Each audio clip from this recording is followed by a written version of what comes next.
Hello, everybody.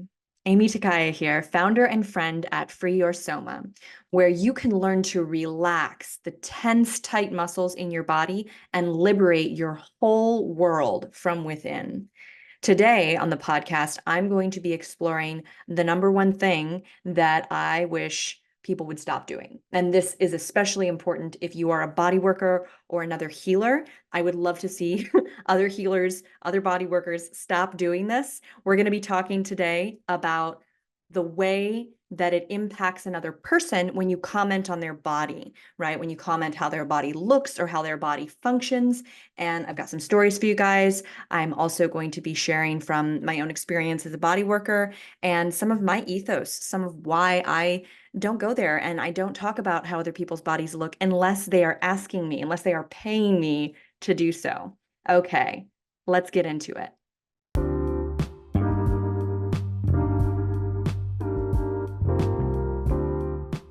Every day there is a forgetting, and every moment there is the possibility of remembering. Remembering who you truly are, awakening to your body, to the inner world, to the experience of being alive. Here is where you find the beauty, the joy, and here is where you free your soma. I'm your host, Aimee Takaya. I'm here to help you move from pain to power, from tension to expansion, and ultimately from fear to love. All right, so this really is in line with a lot of the topics that I hear people talk about in terms of body positivity, but also like body neutrality, which is a wonderful, like new version of body positivity that I'm way more for because it's more attainable. Body positivity kind of feels like spiritual bypassing a little bit, right? But a lot of people within that field of body positivity or body neutrality or learning to love your body, learning to be with your body as it is, are talking about how it's really not a good idea to be commenting on other people's bodies and how they look and whether they lost weight and whether they gained weight. And the reasons behind this are, I think really somatic and actually really important to discuss. So I just want to say that, there can be a tendency if you are a body worker and, also a movement expert. I fall under both of those categories as a Hannah somatic educator, right? And when I look at people's bodies, like when I look around in the world and I look at people walking around, I look at people walking around the mall or, down the street, of course I see if I were to, put my eyes on them in a clinical way, I can see where they're out of alignment. I can see where their bodies are torqued or twisted, and with my modality, looking at the way that somebody is positioned tells me a lot about what muscles in their body are chronically contracted and are chronically tight. And as a Hannah somatic educator, I help people learn to release those muscles using the motor cortex of their brain, right? Most people don't know about my own modality. They don't know that it exists, but it absolutely does. So I'll just say this so I said it. Your brain is perfectly capable of releasing that tight muscle in your neck, that tense muscle in your lower back. Just nobody's showed you how the technology works. And that is what I do. And I do it at I like to say like a pretty deep, interesting level because of my own history with this modality and my own history in my body, right? Different episode, we can get into that. But when I walk around and I see people, walking around too, living in their bodies, it could be very easy for me to look at someone in a clinical way and see the way that their body's torqued or twisted or this shoulder's down, or even watching somebody limp, watching somebody walk with a unusual gait. It would be very easy for me to make an assumption about what that person is experiencing internally. When you see somebody walking around and limping, you might think that they are in pain, right? That would be, a reasonable assumption. Now, it's fine, all fine and good for you to have the thoughts and feelings you had. Honestly, we're not getting rid of our judging brain. Nobody's going to stop being judgmental anytime soon and stop their brain from doing that. But what I would like to speak to today is that you don't have to say the things that come to your mind. And when you comment on another person's appearance, it can have a negative impact, right? And even sometimes simple stuff that you don't even realize is going to impact the person that way. Like a compliment, something you might consider to be a compliment, another person might find, triggering or upsetting. Now, I'm not saying that we should never comment, or compliment on people again, but being a little bit more conscientious, being a bit more careful, especially if you are another body worker or a healer. So let's take the case of limping again. You see somebody walking around and limping, you could make a bunch of assumptions about them, right? If you maybe something's wrong with their hips, something's wrong with their back. Oh, something happened to them. They had some kind of injury or catastrophe. Or maybe if you, know enough about like, the things that can happen to people, you're like, oh, maybe they have a neurological issue or a stroke or cerebral palsy, right? And we can have all these judgments. Well, the moment that you comment on the way that person walks, you are basically asking them to justify or to explain themselves, to explain to you, right, why they are existing the way that they're existing. And depending on the person, especially if that's a stranger, but even if it's like a loved one or like a family member, that can feel very confrontational, right? It can feel very awkward because maybe they were just living their life. One other really important point here I want to bring up is that simply because someone is walking in a strange way or moving in a strange way or positioned in an awkward position does not mean that they are in pain, that they are physically experiencing pain. They could be, but I will tell you, as many years working with people's bodies, you can't see what other people are experiencing unless they tell you, right? If you see someone limping around, you don't know that they're in pain. They might not feel any pain, but that's just the way their nervous system is organizing their walking pattern, right? Similarly, and this is can be kind of mind-blowing to many people because we look around often comparing ourselves to others. I have worked with a number of very, conventionally attractive, beautiful people who are struggling with insane amounts of chronic pain. And from the outside, they look fit, they look healthy, they have good posture. But what they are experiencing somatically is a lot of inner turmoil and pain. So you can't see this from the outside. And so when you make assumptions about people, it's kind of a good idea to keep them to yourself. That's my opinion. And that's because I've been on the receiving end of both of these kinds of assumptions. Did you know that your muscles are holding on to thoughts, memories, and feelings?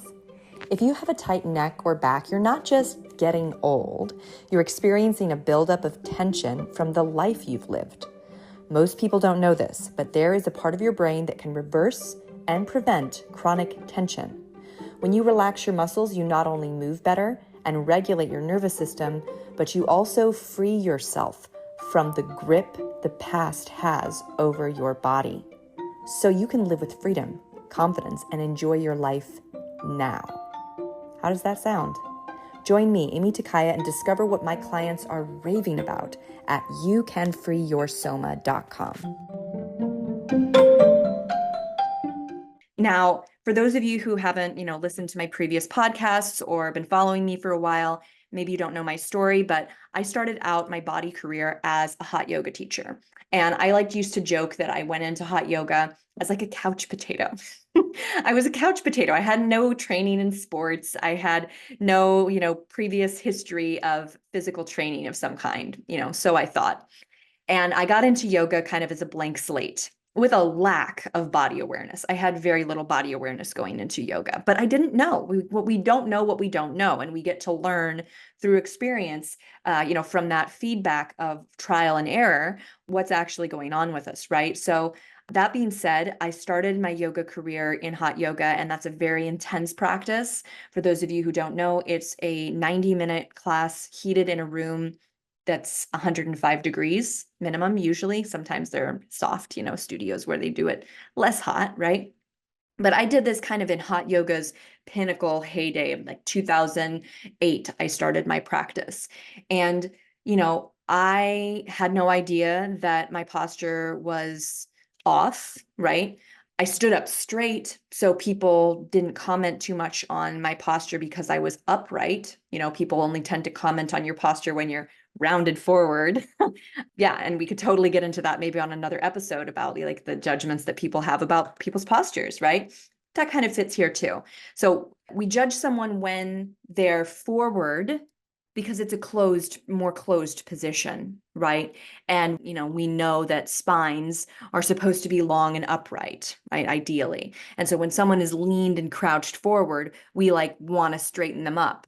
Except that person, doesn't have the control necessarily to keep their body from being pulled into that position. There are tight muscles in their abdominals, there are tight muscles at the front of their neck, there are tight muscles at their hip flexors that are literally pulling their body forward. And so the moment they relax, they are hunched forward again or in their bad posture, right?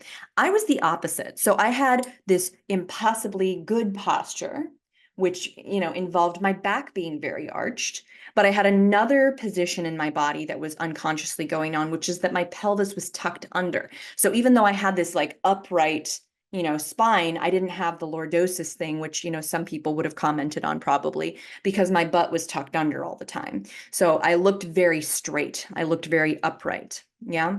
So people looked at me, right, as a yoga teacher, and I'm sure I put this on, I unconsciously put it on when I became a yoga teacher, like being upright, having this straight body, all the training of back bends and stuff that I'd been doing to hold myself upright. So people looked at me and assumed that, I had just this really comfortable, easy experience in my body. Now, the truth eventually over time was very far from that. And what ended up happening was that I injured myself a lot during yoga. I started becoming aware that I came into yoga with a lot of hypermobility in my joints, not knowing how to control the bending backwards of my joints, basically, not knowing where the boundaries of my body were.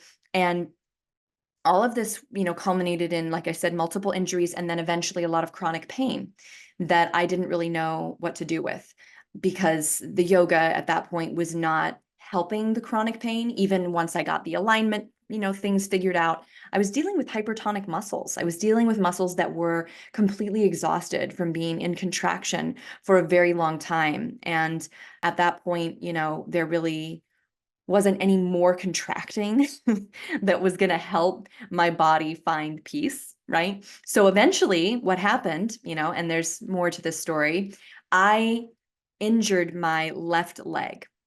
It was in a yoga posture that I remember very clearly the day that it happened. And my leg was like never the same. It just hurt after that, and then increasingly hurt and increasingly hurt. And it became pelvic and then became like my whole left side all the way up. And I began walking with a limp. And what we don't realize about a limp and any way that somebody's body is positioned is that that is actually a reflection of their unique, innate body intelligence. I'll say that again. If you see someone rounded forward and hunched forward, or you see somebody twisted and limping and walking strangely, that is an expression of their body's innate intelligence, right? Which is different than thinking there's something wrong with that, right? And this is where the somatic lens kind of shines down on the way that we think about things versus if we were to look deeper into this, what actually is going on. So there are ways that our nervous system copes with life on a muscular level and positions us in such a way based on our lived life experiences. So in my case, because I had all this pain on the left side of my body, it was literally painful to lift my left leg to climb up the stairs. It was painful to step down on my left leg in the morning, sharp shooting pain all the way up into my pelvic area, right? This, I didn't realize at the time was an expression of my body's intelligence. It absolutely was, and there's a whole lot I could go into and explain about the things I've learned from that pain in my body and the things that it's related to and why it showed up there and all of that, right? But The point here is that I judged it. I judged it as wrong and bad and that I shouldn't be having that pain.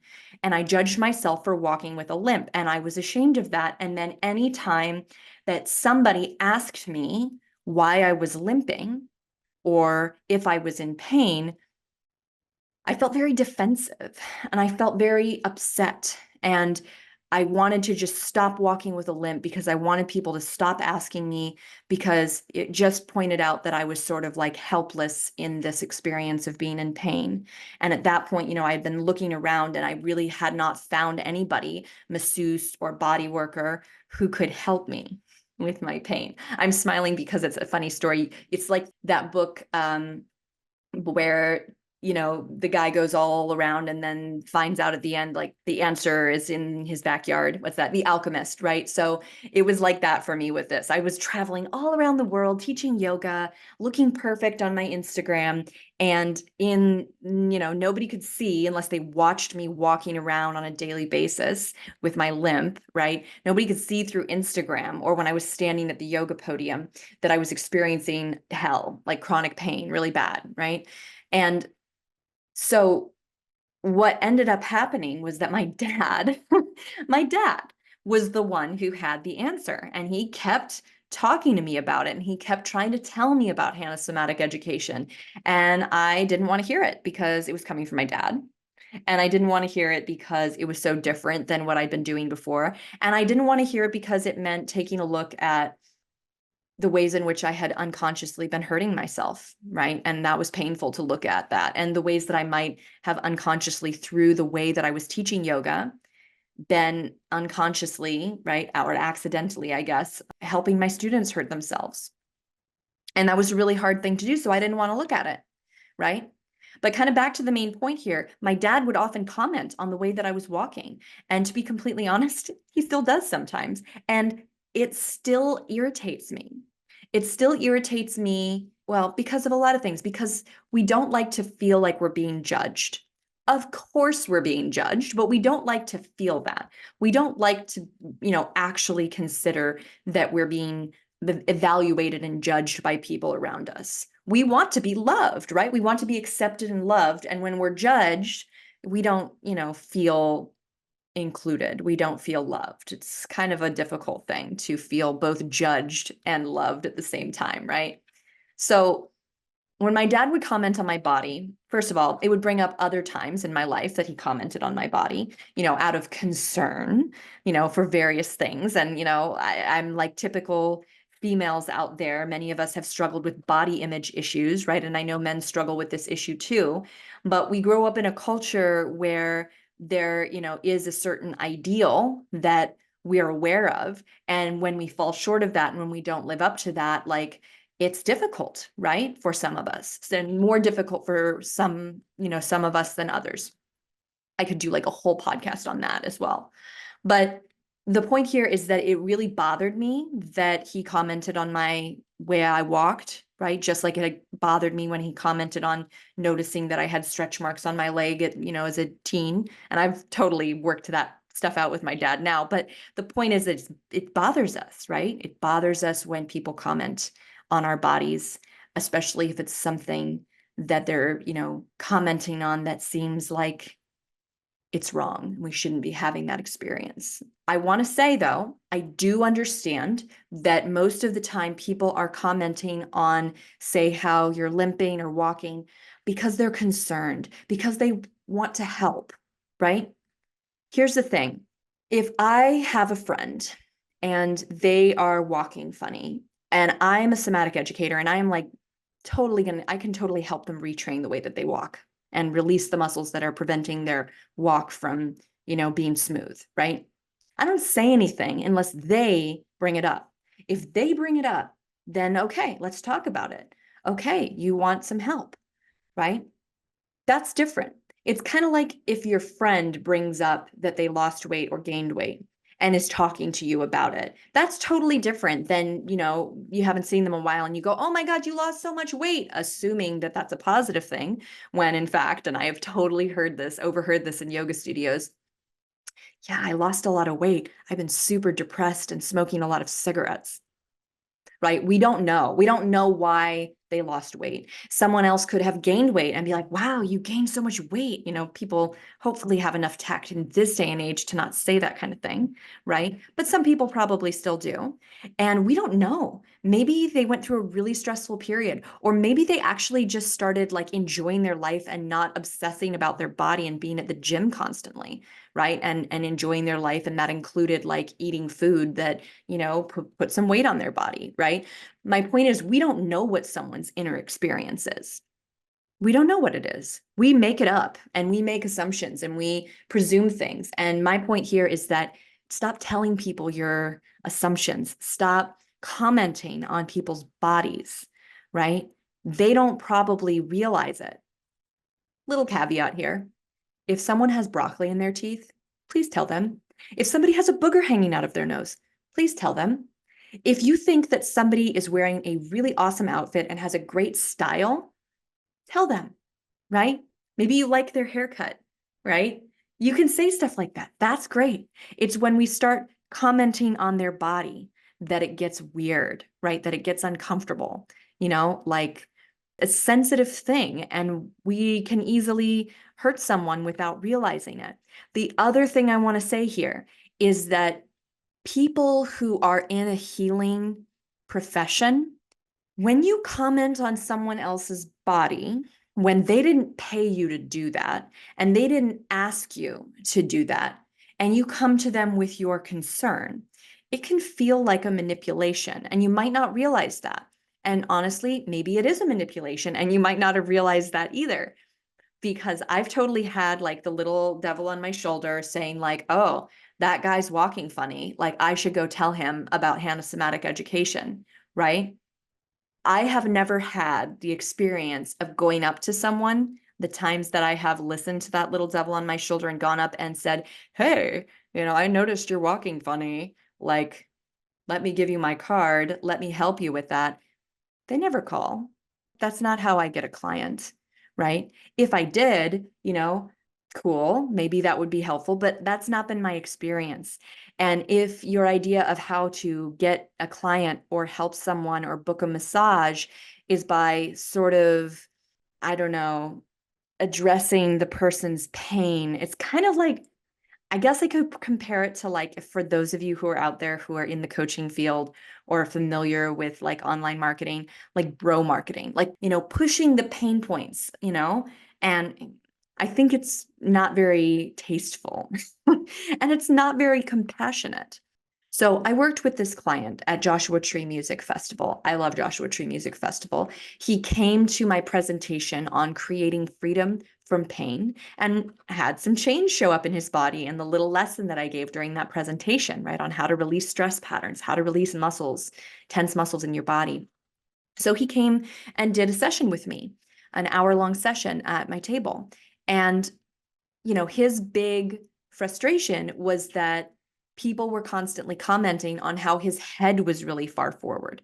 And he was born with a birth defect that was part of the reason why his head was forward. But more than that, he had a desk job where he sat for many hours leaning forward at a computer. So, I heard him. I heard how obnoxious, but also like how painful it was to have everyone that he was there to see at the festival comment on how his head was really far forward from the rest of his body. And in that moment, I was like, I got you. I understand that frustration. I did not like it when people commented on my limp when I had a limp. And if I'm totally frank, sometimes when I get very mentally and emotionally stressed, my limp shows up again, right? And my limp shows up to avoid discomfort, right? So often, if you were to see me limping, unless I'm like wincing and complaining, because now I'm very vocal about my discomfort, I'm probably not in pain. I'm just a little bit stressed right now. And that is an old pattern in my body that shows up and I start limping, right? That's an aside. But basically, I understood the way this fellow felt. And I, wished that I could just tell all of his friends to stop commenting on the way that his body was positioned. Well, we finished our session and he was way more upright. He felt way more ease and relaxation and calm in his body. And his head was not so far forward. And he was like really astonished, really grateful, and Then when he went out and saw his friends, everybody was commenting on how much more upright he looked. But more than that, they weren't just commenting on his physical appearance. They were commenting on how he seemed. He seemed so relaxed. He seemed so calm. He seemed so happy. He seemed so present, right? There's so much that we could comment on about what another person brings to the picture other than their physical body. We could tell someone how beautiful their voice sounds. We could tell somebody how wonderful it is, when they give us a hug, right? What a great hugger they are. Or we could tell somebody how their personality just lights up the room, right? Or what a beautiful smile, whatever it is. We don't have to be commenting on the way that their physical body is formed and the physical way that their body moves or is positioned, right? Especially with that little lilt of judgment, that little lilt of something's wrong with you and I'm noticing it. So this subject, I realize like some people are going to get it more than others. And then of course there's going to be, I don't know, not really naysayers, but people who, want to say, oh, but it's okay, da da da da da, just grow a thicker skin, right? Just get over it, right? I'm going to tell you a couple of times in my life that people have commented on my body and it just like if anybody who's out there who's gone through body image issues, they started early on, right? They started very early on. And most people who are walking around and interacting with you, or even someone that you've gone on a few dates with, or maybe someone you see at the gym or the yoga studio, they don't know anything about your life. They don't know about what you've been through, the kind of pain that you've been through, and how your physical body might be reflecting that, right, in any given moment. And so, really, who are they to be commenting on how your physical body is looked or formed, right? So I've talked about this on a previous podcast a little bit, and maybe someday I'll have a nice deep dive podcast on it because I think it's a really important subject for people to understand and for also people who went through this experience for it to be more normalized, or at least, know that other people had this experience and survived it and thrived and, found love and all the things that you think when you're going through this that aren't going to happen for you, right? So when I was 8 years old, I went through puberty. I had what's called early onset puberty. I might have even been 7 when it started. And I basically, within a few months, turned into like a woman's body. And it was very, very uncomfortable, physically uncomfortable, emotionally uncomfortable, socially uncomfortable. I was bullied, and during that time, my body, like I said, it just felt like it kind of exploded and my hips got wide all of a sudden, and my thighs felt like they burst out. And in this kind of explosion, of my body changing, I got a lot of stretch marks. And so then, as an adult, right, kind of driving all the way into the future here, there's a lot of story in there of like what it was about and why I went through that and like the trials and tribulations of, having the body of like a woman who's had 4 kids when I'm like, a teenager and all of that stuff, right, that I went through. But flash forward to, in my 20s, and gosh, the number of people that would just comment on my stretch marks if I went to the beach, or they'd comment on my stretch marks at a hot yoga class, or they'd start randomly telling me about some cream that could like get rid of my stretch marks, or they'd ask me how many kids I had, you know, and it wasn't just men, although there were certainly men that did this, but it was also women. And sometimes it was like older women where it was like, I sort of was stunned because I'm like, you're like an older woman who probably has children, who probably has stretch marks yourself. Like, why are you talking to me about this? Why are you pointing this out to me? Like, basically, have you no tact? Because for me, what my stretch marks were linked to was this really painful and uncomfortable experience that I went through in my adolescence, right?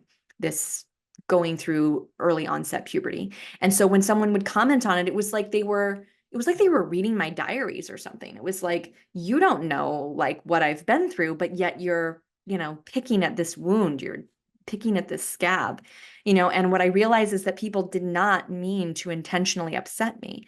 I understood that even at the time, but my upset was still there. My frustration and my irritation was still there. And, there were a number of times that I actually spoke out and kind of stood up for myself, especially in, relationships with guys or something where, they make this like negging comment or something, about my stomach when they're also telling me how beautiful I am and blah, blah, blah. Right. And I would stand up and I'd be like, hey, like you don't get to comment on my body that way. You don't get to like poke at me that way. Like this is a sensitive area in my body and it's okay for this area to be sensitive. I'm still working on processing like all of these things that I went through. Right? So take for a moment, imagine if there's a space on your body that is sensitive, right? Maybe you don't have the same story that I have. Maybe you have a different story, about some area on your body where you hold a lot. I was holding so much in my stomach. If you want to know what I was holding in my stomach, go back to the first podcast episode. It's called Releasing My Forgotten Belly. And that's a pretty good story on my stomach. But some other place in your body where you hold a lot.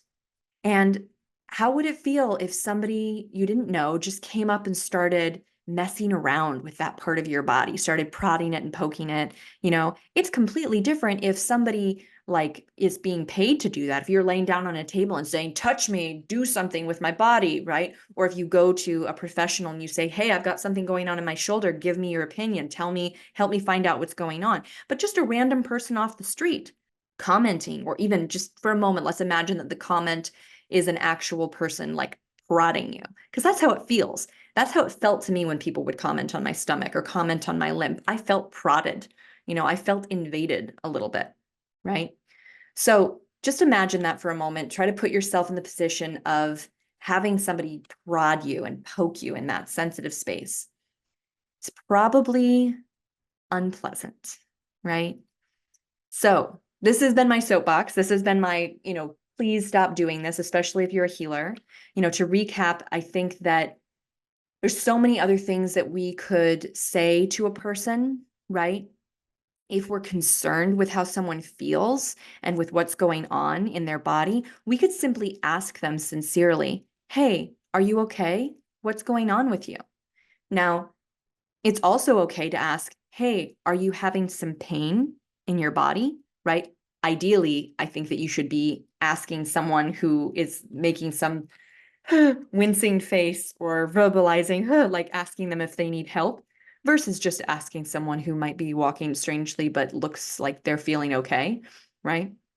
And then please, please, please, if you are another healer, if you are another body worker, please be careful, right? I'm not going to say don't do it completely, but please be careful about how you are commenting on somebody's physical appearance or their body or the way that their body's structured.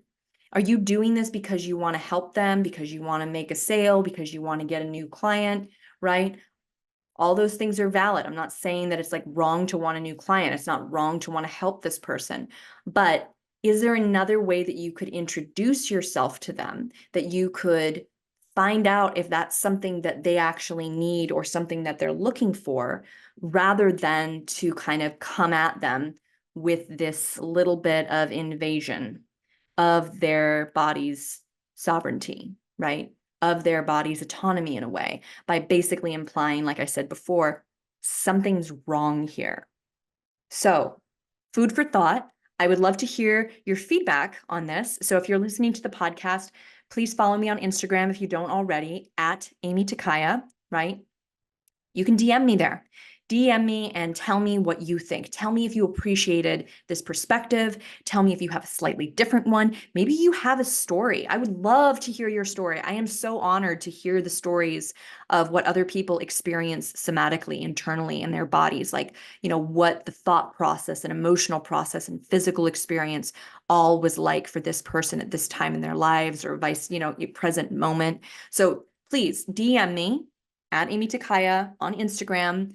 And I would love to hear from you and hear about how this conversation impacted you. What memories did it bring up? What feelings did it bring up? right? These are important conversations to have about our bodies and about what it is to be living in a body in the world, in a world that is designed to kind of make us feel pretty bad about our bodies, to sell us stuff, right? To sell us that beauty cream, or to sell us on a way that our body should look, right? There's a whole industry that, we're all, I'm sure a lot of us are familiar with, that's about gaining from our disconnection and discomfort with our bodies, and that's actually maybe what I'll end with here, is that there's a way that we have been trained as children in this culture specifically to view ourselves from a third person perspective, meaning that we are having this awareness of ourselves, of how we appear from the outside, and we are looking at ourselves from a third party perspective. And then we are judging ourselves, we are condemning ourselves, or we are punishing ourselves, right? We're like this authoritarian parent towards ourselves, and we're looking at ourselves from the outside. There's a researcher, Barbara Fredrickson, who did some very interesting research on this matter. Her contention was that women, had a particularly high rate of things like, body dysmorphia and depression because they viewed themselves from a third party perspective, right? But the truth is, when I kind of talked to Eleanor Criswell Hanna, my somatic mentor, about all this, she was like, well, it's everybody, really. It's everybody. We're all doing that. We're all looking at ourselves from the outside and judging ourselves and falling up short to some imagined societal standard of what we should be or how we could be, right?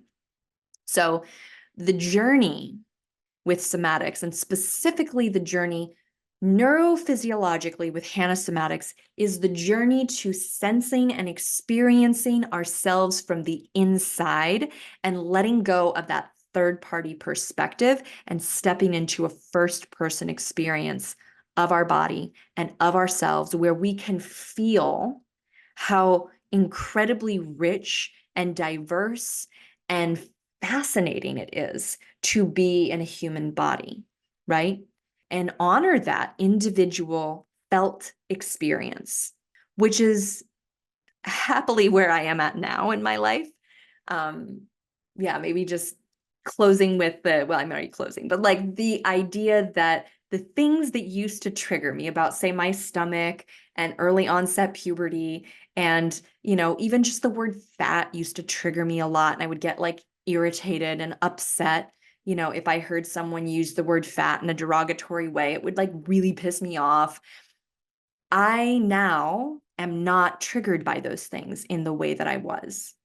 I'm not. Like, I don't have this charge. My body's not ready to clench up and feel miserable because, someone commented on my stretch marks, or, something like that. And the reason is that I've released the muscle memory related to that. I've released the charge, including my physical muscle memory around that. And I have started experiencing my stomach from the inside. I've started to really appreciate what my stomach can do beyond how it physically looks. I can appreciate that my stomach carried my son, right? Carried my son for those 9 months. I can appreciate that my stomach digests my food for me, right? What a beautiful thing to have a working gut, especially since that was one of my other big issues throughout my life, was I didn't digest things well, right? What a beautiful thing that my stomach feels, right? And when my husband wraps his arms around me and touches my stomach, I don't cringe anymore. I don't suck my stomach anymore. I feel his touch from the inside, and it feels like love. And this is the power of the somatic work that I do, and the power of the somatic journey, right? To come back to our lived experience in our bodies. So, bless you.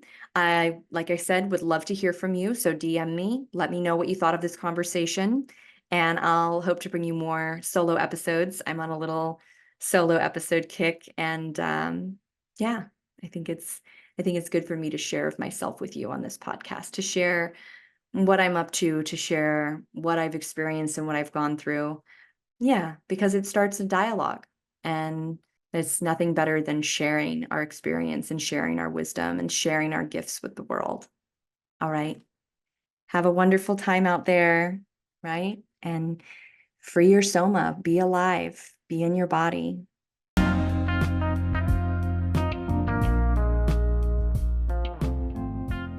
Hey there, friend. I hope you enjoyed today's episode. I would love to hear your thoughts. Follow me on Instagram at Aimee Takaya and send me a DM about this episode. I'd like to thank you for being part of this somatic revolution. And if you'd like to support the podcast and help more people learn about somatics, consider leaving a review or a rating. And finally, if you'd like to have the experience of relief in your tight hips or back and learn to understand what your body is really saying to you, visit youcanfreeyoursoma.com. I can't wait to share with you what is truly possible. Bye for now.